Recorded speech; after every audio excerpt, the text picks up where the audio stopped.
কলকাতায় তখন 42-43 degree Celsius. আর আমাদের পুরো দম বন্ধ হয়ে আসছিল যে অনেক দিন আমরা কোথাও লং ড্রাইভে যাইনি।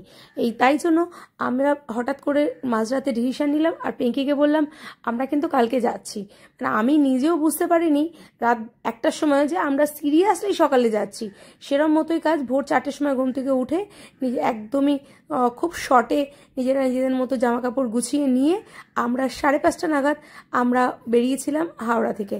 আর যাওয়ার পথে পিঙ্কিকে রাস্তায় আমরা তুলে নিয়েছিলাম। আর তারপরে আমাদের শুরু হয়ে গেল আনন্দের মুহূর্ত। একদমই স্টার্ট করে ফেললাম এখান থেকে। আমরা পথে কোলাঘাটে আমরা দাঁড়িয়েছিলাম আর ওরা খেলো আলুর পরোটা, আমাকে দিল ব্রেড বাটার। কিছুতেই আমাকে দিল না, সব নিজেরাই খেয়ে নিল। কি বলবো, দুঃখের সহিত কিছু বলার নেই। এখানে আমাদের ড্রাইভারের ভূমিকায় আমার হাজব্যান্ড ছিল, যে আমাদের পুরো রাস্তাটা আনন্দ দিতে দিতে আমাদের নিয়ে গেছিলো।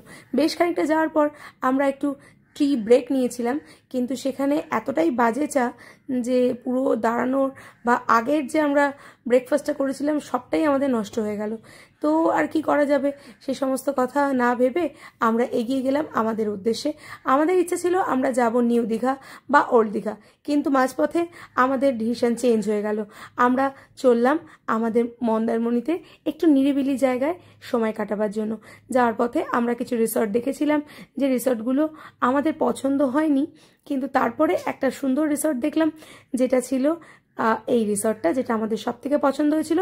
আমরা এখানে এই রুমটায় নিয়েছিলাম। রুম ট্যুরটা আপনাদের দিয়ে দিলাম। বাইরে একটা আপনাদের দেখালাম একটু আগেই, লিভিং কাম ডাইনিং ছিল। এই ছিল এটা বাথটব দেওয়া ভেতরে রুমটা, ভীষণই সুন্দর। আর সব থেকে ভালো লেগেছিল এদের ব্যালকানিটা, নিচের থেকে পুল আর ব্যাক সাইডে একটা ব্যালকানি ছিল, সেটা থেকেই ছিল আপনাদের সি বিচটা পুরোটা দেখা যাচ্ছিল, ভীষণই সুন্দর। তো আমরা রুমটা নেওয়ার সাথে সাথেই আমাদের বাচ্চারা বললো ওদের খুব টায়ার্ড ফিল করছে, তাই ওরা একটু গরম জল খাবে। তো খাওয়ার পরে আমরা কিছু টুকটাক ছবি একটু তুলে নিলাম। তারপরে আমরা আমাদের উদ্দেশ্য ছিল সমুদ্রে চান করতে যাওয়ার, কিন্তু না, আমরা প্রচণ্ড দৌড়ে এখানে এসেছিলাম দীঘায়, খুব তাড়াতাড়ি পৌঁছেছিলাম, তাই আমাদের খুব খিদে পেয়ে গেছিলো। তো খাওয়ার আমরা যে রিসর্টটায় ছিলাম সেখানেই আমরা দুপুরে লাঞ্চ সেরেছিলাম, এবং ওদের রান্না এত ভালো, জাস্ট আমাদের মুখে লেগে আছে। এত সুন্দর ওদের পরিবেশনা, এই বালতিতে করে ডাল, হাঁড়িতে করে ভাত, মানে মন কেড়ে নিয়েছিল আমাদের। আর সেদিনকার হালকা হালকা বৃষ্টিও ছিল, আর তার সঙ্গে সঙ্গে আকাশ প্রচণ্ড পরিষ্কার ছিল, আর অতটা রোদের তাপও ছিল না। মনে হচ্ছিল যেন আমরা 42-43 ডিগ্রি ছেড়ে এসে ভালোই করেছি, হালকা একটা জায়গায় চলে এসেছি। আর এখানে আমাদের সেই সমুদ্রচানের প্রথম দর্শন পেয়েছিলাম স্টারফিশের, ছোট্ট স্টারফিশ, এবং প্রচণ্ড পরিমাণে ওখানে বেশি ছিল, আর সবটাই জ্যান্ত ছিল। দেখতেই পাচ্ছেন আপনারা কিরকম ওদের পাগুলো নাড়াচ্ছে, এবং এটা দেখুন চলে আসছে। আর এটা না আমাদের ভীষণ ডিস্টার্ব লাগছিল যখন আমরা চান করছিলাম সমুদ্রে, ভয়ও লাগছিল। ওদের গায়ে এমন খসখসে একটা কাটা ভাব ছিল, এত পরিমাণে ছিল, মানে এক জায়গায় 10টা-12টা এরকম করেছিল। কিন্তু সেটা বললে তো হবে না, আনন্দ করতে গেছি, আনন্দ তো করতেই হবে। তো আমরা পুরো আনন্দ করে চান করে আমরা রুমে এসে দেখছি যে এই বাচ্চা দুটো, এরাও গেছিল আমাদের সঙ্গে, এরা এতই ক্লান্ত হয়ে গেছে সমুদ্রের ঢেউয়ের সঙ্গে।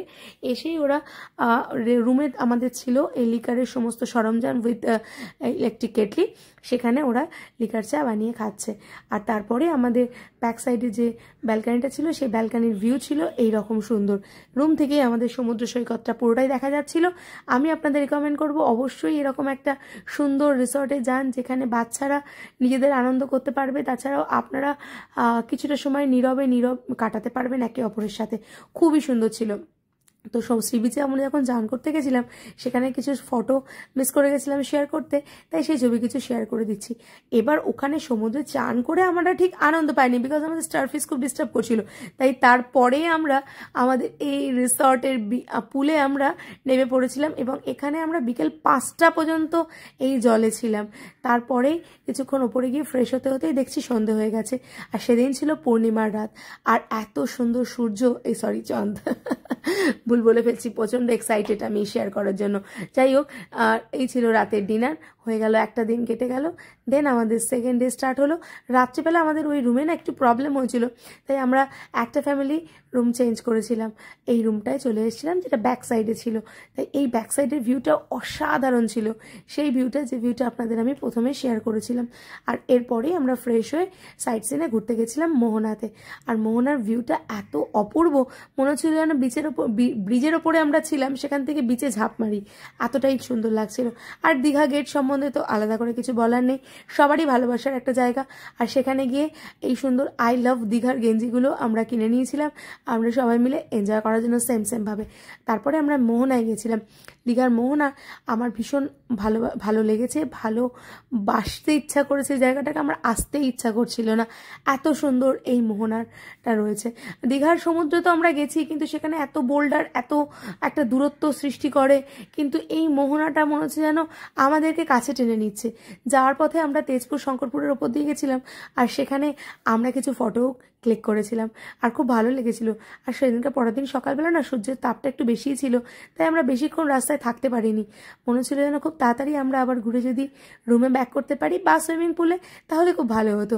কিন্তু তা বললে তো হবে না, তাই কিছু ছবিও ক্লিক করে নিয়েছিলাম, যেটা আমাদের সঙ্গে ক্যামেরাবন্দি রাখার জন্য। যাওয়ার পথে আমরা সেই ঝাউবনের মধ্যে দিয়ে গেছিলাম, ভীষণ ভালো এবং খুব আই স্মুদিং একটা জায়গা ছিল। তারপরেই সমুদ্র দেখা, সমুদ্র আমাদের সঙ্গে সঙ্গে আমাদেরকে পৌঁছে দিল নিউ দীঘাতে। কারণ এই সমুদ্রটা মন্দারমণি থেকে দীঘায় বিচের ওপর দিয়ে যেতে হয় একটা সরু রাস্তার ওপরে, খুবই সুন্দর আর খুবই ভালো।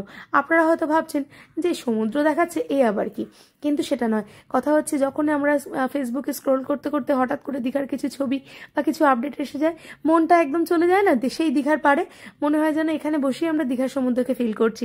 কিন্তু সেই রকমভাবেই আমি আপনাদের সঙ্গে শেয়ার করছি। এই নিয়ে আমার 18-19 বার দীঘায় যাওয়া, কিন্তু প্রতিবারেই মনে হয় যেন দীঘাটা আরও নতুনভাবে কিছু দেখছি। তাই এই রাস্তাটা দিয়ে আমরা পৌঁছে গেছিলাম মোহনায় এবং তারপরে নিউ দীঘিতে। এই জিনিসটা দেখুন, মানে এটার পরে তো মনে হয় না আর কিছু বলার অপেক্ষা রাখে। আর এই মোহনায় এবারে আমরা বেশ সুন্দরভাবে বড় বড় ট্রলার দেখেছিলাম, যেখানে প্রচুর মাছ ধরছিল। দ্বিতীয় দিনও কিন্তু আমরা এখান থেকে এসে সমুদ্রের বিচে গেছিলাম, বাট আমি নামিনি, কারণ আমার ভালো লাগে না রেগুলার সমুদ্রে নামতে। কিন্তু আমার সঙ্গে আরও যারা ছিল, যেমন পিঙ্কি এবং 2 রাজা, ওরা কিন্তু নেমে পড়েছিল একদম শেষ ঢেউতে। তারপরে এসে ওরা কিছুক্ষণ পুলে ঝাপাঝাপি করার পরে আমরা দুপুরের লাঞ্চটা সেরে নিলাম। এখানে বেশ সুন্দরভাবে পরিবেশন করেছিল সেই 1 বালতি ডাল, সাথে 2 রকমের আলু ভাজা, ভেটকি মাছের পাতুরি, ডিমের কষা এবং ডাব চিংড়ি। আমার এই ডাল পরিবেশনটা সব থেকে ভালো লেগেছিল, যে বালতি করে ডাল, হাঁড়িতে করে ভাত, আর বাকিটা থাক ইতিহাসের পাতায়। তো এই ছিল আমাদের দুপুরের মেনু। আপনারা হয়তো ভাবছেন লাঞ্চ আবার দেখানোর কি আছে, কিন্তু না, ওরা এত সুন্দর করে পরিবেশন করেছিল। আর ওই রিসর্টের প্রতিটা মানুষের, কর্মচারীর বিহেভিয়ার প্রচণ্ড সুন্দর ছিল। বিকেলে পড়ন্ত রোদে আমরা বেরিয়ে পড়েছিলাম লাল কাঁকড়ার দেশে। দেখে মনে হচ্ছে দেখুন যে শুকনো লঙ্কা রোদে ছাদে শুকোতে দিয়েছে, অথবা পলাশ ফুলের বাগানে, কিন্তু না, এটা লাল কাঁকড়া। বেশ অনেকটা দূর থেকেই আমি এই ভিডিওটা তুলেছিলাম, কারণ কাছে গেলেই ওরা চলে যাচ্ছিল। ঠিক সেই সময় সূর্য মামা অস্ত যাওয়ার পালা, তাই তখন আমরা এইখানে এই সমুদ্রের ধারে যে অসূর্য সানসেট রাইজের তো আমরা ফটোটা পাইনি, তাই সানসেটের কিছু ফটো আপনাদের সঙ্গে শেয়ার করলাম। খুব ভালো লাগার একটা জায়গা, নিরিবিলিতে। ওখানে আশেপাশে অনেকেই মাছ ধরছিল, তাই আমরাও কিছু মাছের, পমপ্লেট মাছ, ইলিশ মাছ, অনেক রকম মাছ সেই নৌকা করে ওখানে ধরা হচ্ছিল। আমরা সেখানে দাঁড়িয়ে কিছু ছবি তুলেছিলাম, যা শেয়ার করে আপনাদের সঙ্গে আনন্দ পাচ্ছি। আপনাদের ভালো লাগলে অবশ্যই একটু লাইক কমেন্টসে জানাবেন আপনারা এরকম সুন্দর মোহনায় বা এরকম মাছ ধরার কোনো স্মৃতি আপনাদের কাছে আছে কিনা, বা আপনারা লাস্ট কবে দীঘায় গেছেন, বা কে কোথা থেকে দেখছেন। সন্ধ্যেবেলা আমাদের কাছে ইভিনিং স্ন্যাক্স হিসাবে চলে এসেছিল চিকেন তান্দুরি, সাথে মেয়োনিজ দেওয়া সস, ভীষণ ভালো লেগেছিল। আর ওদের যে পুলটা ছিল খুবই বড়, রাত্রি 11টা পর্যন্ত আমরা ডে 2তে ওখানে আনন্দ করেছিলাম। আর সাথে সাথে ছিল খুব সুন্দর মিউজিক সিস্টেম, যার সুন্দরভাবে আমাদের ভালো লেগেছিল ওখানে চান করতে এবং টাইম স্পেন্ড করতে। এখানে দেখুন বাচ্চারা কিরকম দুষ্টুমি করছে, এ বলছে আমি টয়লেট করব, ও বলছে আমি টয়লেট করব, কিন্তু অ্যাকচুয়ালি না, এটা একটা পুলেরই একটা ডিজাইন, যেটা দেখুন সরিয়ে দেখাচ্ছে। বাচ্চাদের দুষ্টুমি যা লাগে আর কি। রাত পোহাতেই পরের দিন সকালবেলা আমরা ব্যাক করলাম ডে 3তে। কেমন লাগলো অবশ্যই জানাবেন লাইক দিয়ে।